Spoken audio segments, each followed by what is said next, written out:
Second and 10. Throwing again. Haskins looking middle, and it's incomplete. The former first-round pick Marlon Humphrey there to get a hand on it. Certainly looked like someone was very confident in his ability to fit that one in. I would say he was overconfident because there wasn't a whole lot of separation there. Had that one covered pretty well downfield and knocked it away. And that is incomplete. They certainly had good starting field position on that drive, but couldn't do anything with it after 3 plays. Have to admit that that's a disappointing end to excellent field position.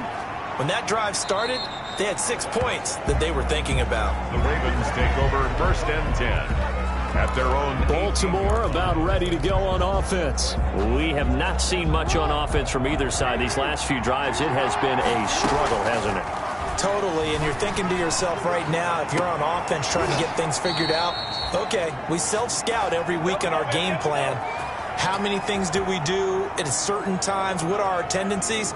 Time to go to some of those tendency breakers and try and create some offense. They always have those in their back pocket, don't they? You have to, and if you don't keep abreast of what you're doing, you lock into a rhythm and make it easy for the opposition. Looking for tendency breakers right now. And taking it across midfield and inside the 45. That one good for 13 and a Raven first down.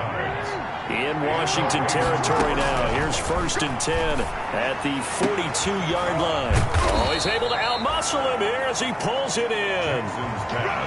A good pickup there at 22. A gain of 20. It's worth noting when you talk about Jackson's running ability, the Baltimore wide receivers had just over 1,400 receiving yards combined last year. And Charles, that was the fewest yards by a wide receiver group in the NFL since 2011. And partner, I expect that number to go up this year. Last season, Lamar Jackson got very comfortable with his tight end group. In fact, he had one tight end that went to the Pro Bowl.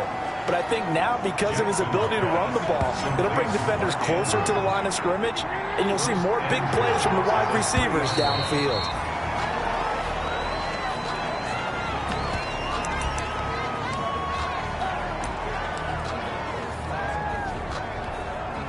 One man in the backfield, that's Ingram on second and goal. Here's Snead as they run the jet sweep.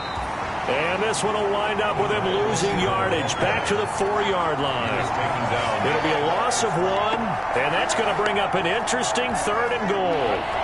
A big play forthcoming. Here's third and goal. Here's Snead as they run the jet sweep.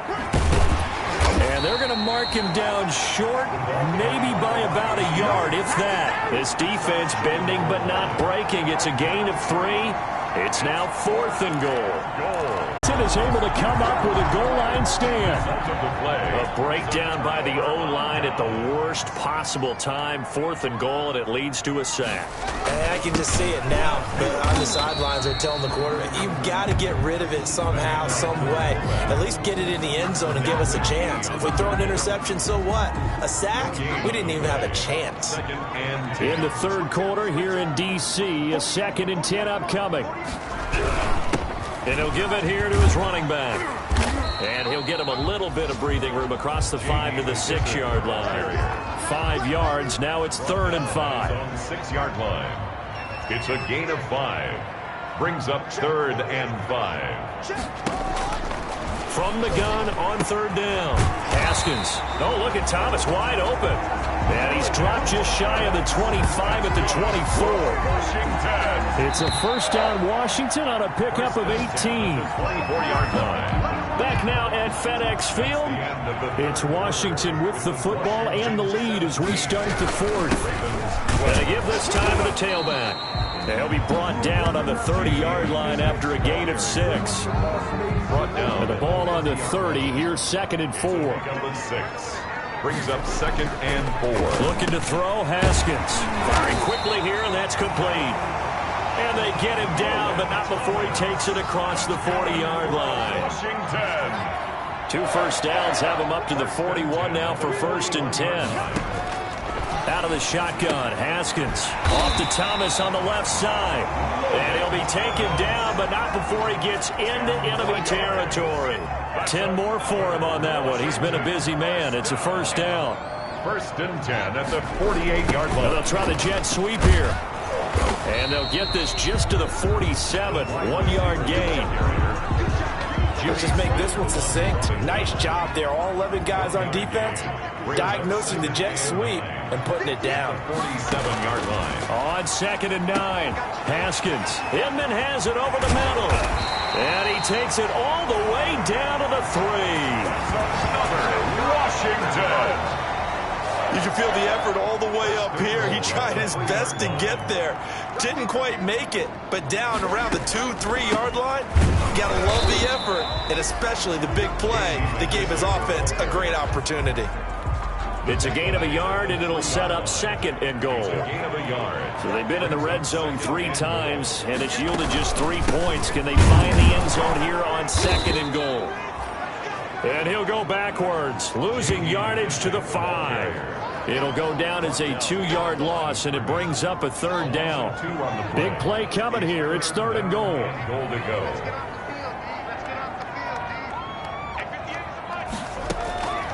From the gun, it's Haskins. And that is caught. Touchdown, Washington.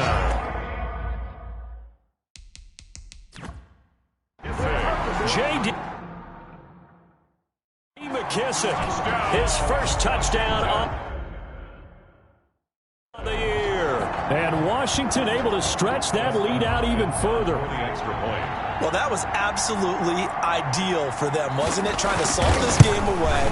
I think one of my kids just graduated in the amount of time they had the football. That was absolutely impressive. Everybody wants those salt away the game drives. What makes them successful?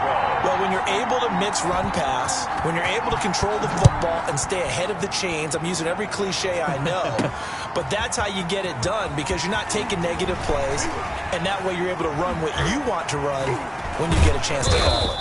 And they'll get him down inside the 30 at the 27. Return. The Ravens take over 1st and 10. At their own. The Raven offense set at the line for this next drive. Throwing now, Jackson on 1st down. And a flag comes in as that one falls incomplete. Well, let's see who this is on. A little too aggressive defensively, and the flag comes out. And no one trying to cover is going to like a call going against them, but you have to like the effort there. Went for the interception, just unable to get it, and the flag did come out. And he just gets rid of it, throws it away. A wise move there, looked like nobody open, now 2nd down. I'm not even sure I know who this guy is out there playing right now. This is very unlike him, one of the most accurate guys in the league. Totally off his game right now. I don't know. I was going to ask you what you pin it on, but defensively, they've been pretty solid. Well, sometimes, you know, those defenders, they get into the receivers pretty well, and if they chip away at their timing, it's going to affect what you're doing throwing the ball as well. So back-to-back incompletions, and that has him staring at a 3rd and 10. And he gets this inside the 35-yard line. Marquise Brown. A gain of 19 and picking up the 1st. Barney, you know when we call a game, we talk about Lamar Jackson and his speed and his elusiveness and the ability to get him on the ground, how tough that is for a defense. But how about his development as a thrower, as a professional? It's a gain of 5. From the 29, Jackson. His throw caught at about the 5. And he'll take it into the end zone for a Ravens touchdown. Mark Andrews.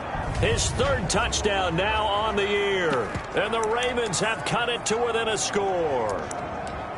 A year ago, Lamar Jackson led the league in touchdown passes with 36, and many of those went to his tight end, Mark Andrews, who went to the Pro Bowl in his 2nd season in the league.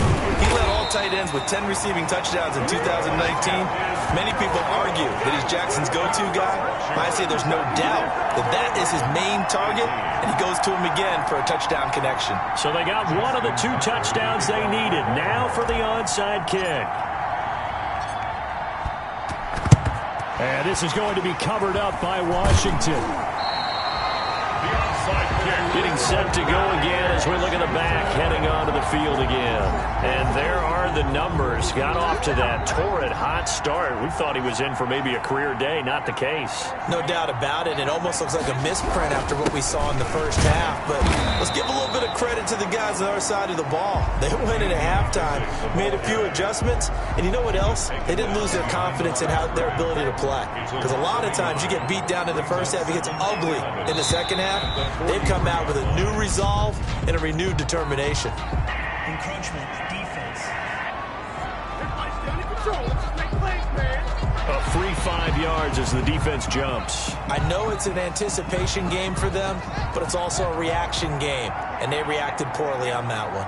And now they face a 2nd and 6 after the penalty.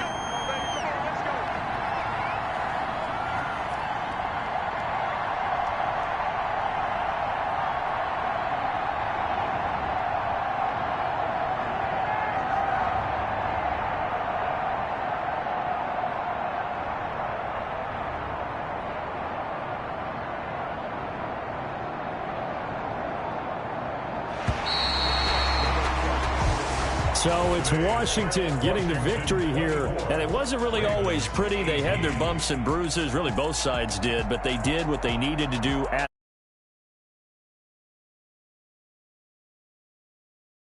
every snap.